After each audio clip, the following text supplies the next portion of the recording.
Do you know why some 2-star hotels never expand while 5 stars go global? It's not because they have more rooms or more staff. It's because 5 stars have mastered the art of turning daily chaos into repeatable, reliable systems. They don't just serve customers, they build processes that can deliver the same excellence anywhere in the world. It's not about ambition. Everyone wants to be rich, successful, and global. But growth doesn't come from just wanting it. It comes from maturity in how you run things, how you document them, and how you make them scale even when you're not watching. The real difference between businesses that stay small and those that grow? One word: process maturity. That's what separates a struggling ops team from a global one. It's also what remote clients look for when hiring. People who can take something messy, confusing, and inconsistent and turn it into a clean, reliable system. So, why do most processes fail, especially in startups and fast growing companies? Because there's no documentation, no proper training, too much paper pushing, and gaming the system just to show work. And managers, often disconnected from reality, make decisions that don't work in practice. When this happens, processes collapse and people lose trust. That's where skilled operations and support professionals can make all the difference. Big companies survive because they've spent years building documentation, templates, and standard procedures. Even if one manager leaves, the system runs. But for small businesses, one resignation or a broken process can cause huge losses. That's why process maturity isn't optional, it's survival. And this is exactly where your next career growth lies: becoming the professional who brings structure, documentation, and accountability to growing teams. The first skill is learning to create SOPs, playbooks, and SIPOC diagrams. An SOP, or standard operating procedure, tells everyone exactly how to do a task step by step. A playbook shows how different tasks connect together to achieve a bigger goal. And a SIPOP diagram helps visualize the entire workflow: who supplies what goes in, what happens, and what comes out.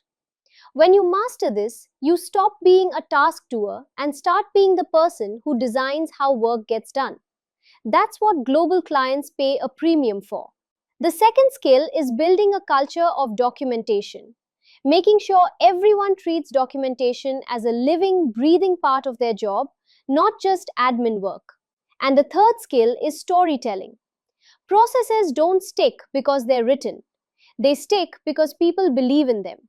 So when you roll out a new workflow, don't just say, follow this SOP. Tell a story. Explain how this process saves time, prevents errors, or helps customers feel cared for. When people emotionally connect with the why, they naturally follow the how. The fourth skill is to measure outcomes, not effort. Don't just track who's busy, track what's working. Set clear metrics like turnaround time, accuracy, or customer satisfaction. And the fifth skill is to involve colleagues and juniors in improving processes. When you include them in design and decision making, you get better feedback, higher ownership, and smoother execution. The best processes are not top down, they grow from collaboration. The sixth skill is using customer satisfaction and NPS metrics to measure how your internal systems feel to the end user. Because every process eventually touches a customer, directly or indirectly. The seventh skill is knowing exactly where in your workflow to collect that feedback.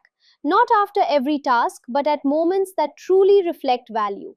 The eighth skill is being able to detect when people start gaming the system, when metrics look great on paper but the experience is actually worse. And the ninth skill is running light, regular audits. Not to catch people doing wrong, but to catch weak spots before they grow. That's how you keep processes honest and continuously improving. And finally, the 10th skill: creating custom indexes for different business models. Every company measures success differently. A SaaS firm might track renewal rate. A logistics business might track delivery accuracy. A training company might track student success or placement rate. When you learn to design custom performance indexes that reflect what matters most for that specific client, you become more than an ops professional. You become their process architect. Master these 10 skills and you'll grow beyond the limits of your current role. You'll build processes that scale, impress clients, and make you indispensable. Join our free 3-day live bootcamp. No recordings, no fluff, just practical tools to help you rise from support to strategy. Block your calendar and start your journey to becoming a global operations professional.